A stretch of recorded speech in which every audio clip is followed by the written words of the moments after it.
Good evening, fellow Americans. Another day. In the life. Yeah, I think tonight we talking about extremes. Roger had a knack for taking things to the extreme.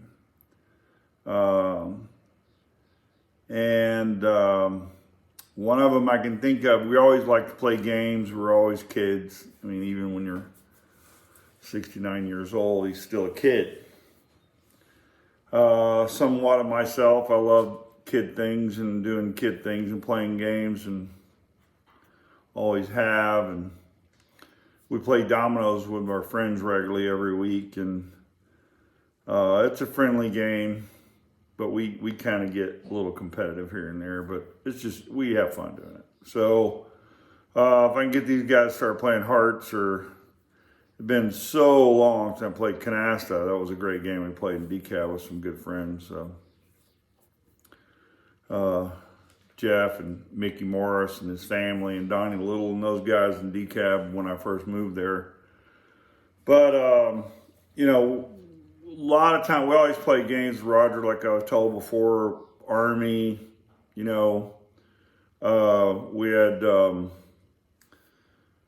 a Civil War set that was inspired for Santa Claus to get it one year because Larry Longino had two sets. He had the Alamo and the Civil War. And I mean, back then, we're talking late 50s. Somewhere around in there. They had in 60, they had, they were incredibly realistic. I'm not kidding you. They were detailed. These were plastic, but the old Civil War set and the old Alamo set were just, I was blown away, even as a little kid, how real they were. We had so much fun playing them. And doing all that, and Larry was reflecting back on it. I did that a little bit, but he was telling me him and Roger used to set them all up and have dug caves and stuff, and inside of the creek bank or whatever, and set up your forts, and then they would back off and shoot each other, men with BB guns, and that's how or throw a rock and that'd be a big explosion. But that would be kind of extreme to some people.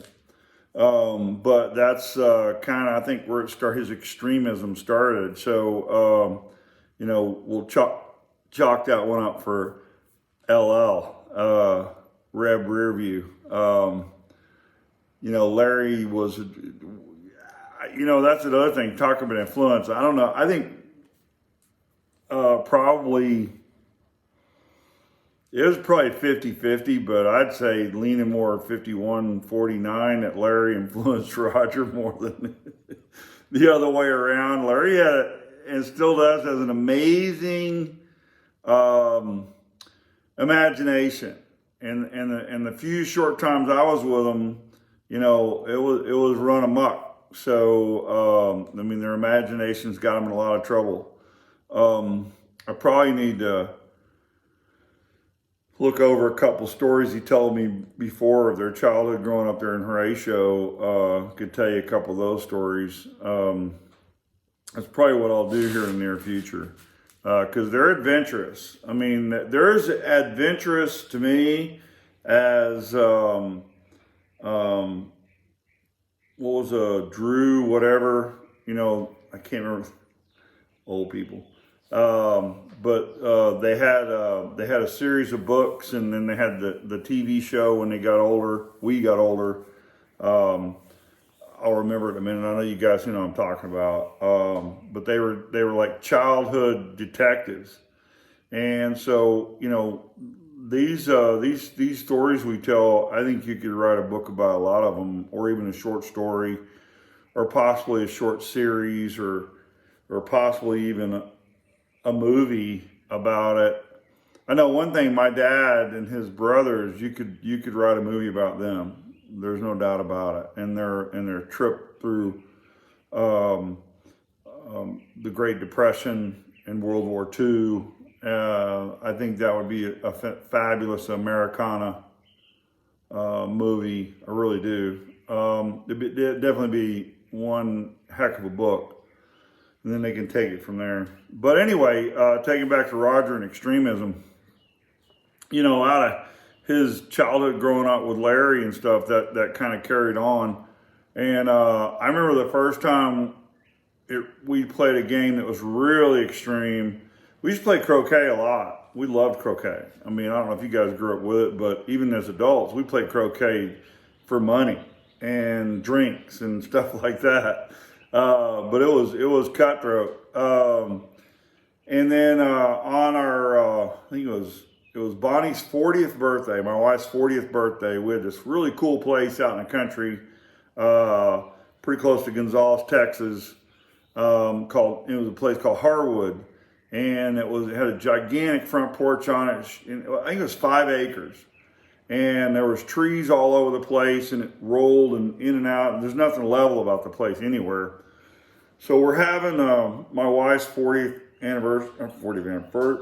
birthday party there, and Roger says, "You guys got croquet, right?" And we said, "Yeah." So I'm going to set it up. And we said, "Great." And so everybody was showing up, and it was going to be an all weekender thing.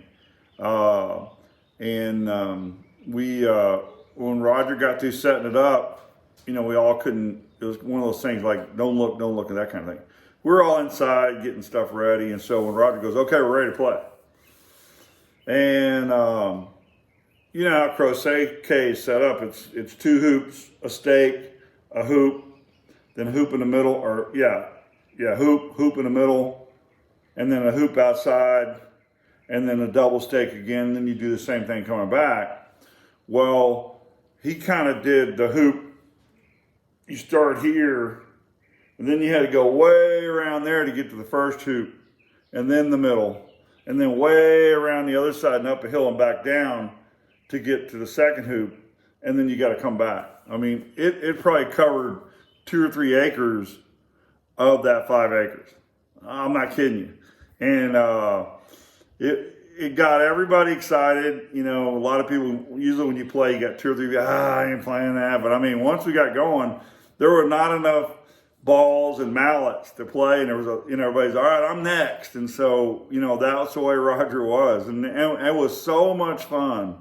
Roger's favorite deal, he really, if you ever played it before, you go all the way around and you hit and you're poisoning the first guy, and he goes back and kills people. Doesn't have to go through hoops or anything like that. And the last one standing is the winner. And so Roger was never into, when during the game, if you tap somebody, you can either get an extra shot or put your ball next to theirs and hold your ball down and hit them and send them. And he was an expert at that. And he'd rather do that than get an extra shot. I mean, when he would tag you, he'd go out of his way of the hoop, had to go through this way. Well, he'd go way over there to hit you and knock you so far you're out of the game. I mean, that's just the way he played the game. So we did that. After that, we played extreme croquet everywhere we went. There was you set up normal is just boring. Like we didn't want to do that. So we took that to extreme, and it was kind of fun. I mean, we had a blast. There's other extremes kind of bring to mind. I was telling you about the Rockin' K, and I remember one year, oh man, we had a snow. Holy cow, it's like Oklahoma, man. Oklahoma, it was crazy. We lived in Oklahoma. Snow drifts 5-6 feet deep. That wasn't normal every winter. And it was weird about Oklahoma would be the atmosphere so cold up there and it fall through. Well, it would be 40 degrees. I think it snowed more at 40 degrees than any other time. And the snowflakes would be that big around. It'd be this fluffy, wet snow, which for a kid after a while is like you ain't coming in the house. Your shoes, they didn't have waterproof anything. If they had them, they were all stiff and you couldn't even get around in them. So you were just soaking wet. So you literally had to strip down at the door to get in the house. Mom, you ain't coming in here. So anyway, we were out there in, and my dad's a big kid too. So I remember it snowed probably 2 feet, and that's rare for Killeen, so far south. And Roger and I and the neighbor and a few others, we got out there, and Roger comes up with this idea, and it came from, and I'll tell you about that another time or later on. It came from Lawton, Oklahoma, this place called Strawberry Hill. We're out on Fort Sill. It was a big steep place, and everybody went to, when it snowed, everybody went to sled and do all that stuff. And they did a car hood. They got a car hood and went off that thing. And anyway, I'll tell you about that in a minute. But we were out there, and Roger gets the idea of the car hood, and there's no slopes. So we had my dad's old Ford truck with some pretty good knobbies on it, and we tied a rope to that sled and started pulling each other around. And my dad saw it. He goes, man, it looks like fun. So he comes down and he goes, hey, I'll drive the truck, and all y'all can get on it.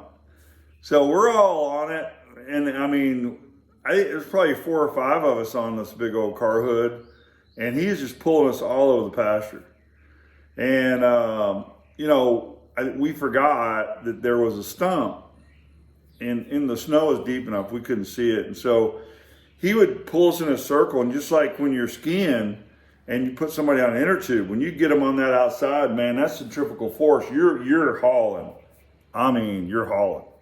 And so we came around one of those deals. Dad does a figure 8. When he does his second figure 8, we're all kind of leaning like this. I mean, we're about to go airborne, and that thing hits the stump, and we really went airborne, and it flipped over and threw us all out. Gashed Bobby pretty good. I got lucky. I didn't get gashed. My pants got ripped. I mean, we're in a car with all kinds of stuff out there. And Roger got a pretty good gas, so we had to quit. Now we've got white snow with red all over the place, that kind of thing. And my mom's getting mad at my dad because he's the one doing it, so she thinks he's the one and perpetrator. I said, no, Roger Glenn's the one that started. She goes, what? Same difference, Anyway, but that was one of those times when we carried things to the extreme, and we would do that all the time. We're in going back to Oklahoma on Strawberry Hill. I'd gone I'd gone sledding. We had, those cool sleds, the Murray sleds, and you could turn them and back and forth, and had a blast with them. Or it's when they first came out with, I forget what it was. It's almost like a giant Frisbee. And I forget what you used them for to start with, but we flipped them over upside down. They're plastic, and they were you couldn't control them, but they were fast. And so Roger and about 4 or 5 guys brought this car hood out there, and they go down. And at the very end, which no one ever made it there because it was a long way down to the hill, and at the very end of at the slope, and at the very end where most people slow down, well, these guys in the car hood just kept going. And there was a stack of hay. And it was weird how it was stacked because they went up it and went airborne and flipped. And I think Roger had to go to the hospital because he had like 8, 9 stitches in his butt. I mean, he was one of those hunkered down like that. But that's kind of where that came from, that kind of stuff, and we would do that kind of stuff all the time. We'd take advantage of it. Oklahoma was a really cool place to grow up as a kid, especially for winters. That's how I fell in love with Winter Olympics. We lived on a place that at the end of a dead-end road. Our house faced this way, and if you're looking away from the house on the right-hand side was a road that dead end, and up above that was a shopping center. So our house backed up against the shopping center. There's no one behind us, and it would ice over a lot. And I would get a skateboard, not skateboard. I don't know why I'm saying that. We skateboarded up there too. They ran us off all the time. But I got my sled out, and it would be like late night January, and I I'm totally ice over, and I would make my way to the top where you came down from the shopping center, and it went downhill and then it kind of flattened out, and it was that at the end of that about 3 or 4 blocks was where I went to grade school, and man, I'd pretend like I was in the Olympics and jump off and just let her slide. It was just peaceful. I mean, real peaceful. There's no noise. But, we did a lot of that stuff in Oklahoma and everywhere we went. Like I say, we're extreme croquet, extreme everything. That was one thing about the Kirks. You take it to extreme. That's probably what we're getting ready to get into Memorial Day mode. It's going to be fabulous. It's going to be a better year this year I think we've ever had, because people are going to be craving to get together as a family. And, we lost my Uncle James back in December, and so he won't be around. And then the only one to take over will be Roger. You get caught in the Roger zone, and so we'll miss Roger too, but I'm sure somebody will step up and there'll be the new zone. You get caught in the whoever zone. That was, that was a lot of fun growing up like that, and there was never a dull moment ever. There really wasn't. So I think that's probably tomorrow night I'll cover the Bob Harry Memorial and the kind of fun we had there at James's pool and the different shenanigans everyone would pull. There are some great times there, and there continue to be. It's not like they're gone by or anything like that. They're just like when I went to my high school reunion, my 40th high school reunion, the people that this is a good while back, but the people that were not there I had no idea. I lost touch with them, and I did not know that they had passed, and it was kind of a eye opener, So that's the thing, that those that are still around and still kicking and left here to carry on, that's what we should do. We should live our lives and carry on, and not reflect so much on it that it just stops us. I mean, it can. I mean, a devastating loss can stop you, but I think that's the residual and the resilience of Americans. Is that it's never squashed us. We've always pressed on, and in their name or whoever it was, and despite them, we moved on. And I think we're going to do that again. I told you before, we're going to roar back better than ever. Matter of fact, I think this is the first time the baby boomers have ever been kicked in the teeth. That's what I feel like. I feel like these idiots lied to us and kicked us in the teeth and tried to get us to, and violate, and it's going on right now. I mean, there's people that are telling you there's no martial law. There's no law that says you got to stay in your home and all that kind of stuff. It is a guideline, and if you're sick, don't go anywhere. If you're not sick, big deal. Roll on, and that's where we're headed. And so I'm not saying defy the government, but I'm telling you, but we have a constitutional right, and they cannot violate that constitutional right unless we let them. And so those people who are arresting people and throwing them in jail and fining them, that is a local or a regional or a state thing, and that's against the Constitution. The Constitution trumps everything, guys. And so don't ever let them do that. Even if, I'm telling you, that lady in Dallas that went to jail, I would do the same. If I had a business and they're telling me to close it and there's no real reason to close it, I would stand up and say, take me to jail, because I have a constitutional right.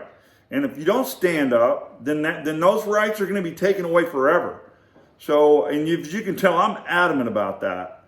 And so I'm not scared, and y'all shouldn't be scared either. This thing's not as bad as they say it is, and I've said that all along, and I've got people that I know, even my cousins that are in the medical field, that feel differently. I'm sorry. It's been a wool pull over everybody's eyes to the max, and the truth's going to come out. So we'll see y'all Memorial Day, boys and girls. I promise you that. And I'll see y'all tomorrow night. For sure, and we'll talk about Memorial Day and the Bob Harry Memorial. Anyway, peace be with you. God bless America, and divided we stand. So quit watching the news. It's a lie. I don't care, Fox. I don't care. Quit watching it. They're lying to you. And if you want to know the truth, seek ye the truth. This is scripture. And the truth will set you free. Well, you know what the truth is? Jesus. They asked Jesus, who are you? I am the truth. This is Jesus, not me. And I am alive. And so if you seek the truth will set you free. That's who you should be seeking, because that's the truth. Love you guys. Like I said, this has been therapeutic for me, and I'm enjoying it. It's real tough to get started, but once I get going, it's kind of hard to stop. So peace be with you. Bob Harry Memorial tomorrow evening.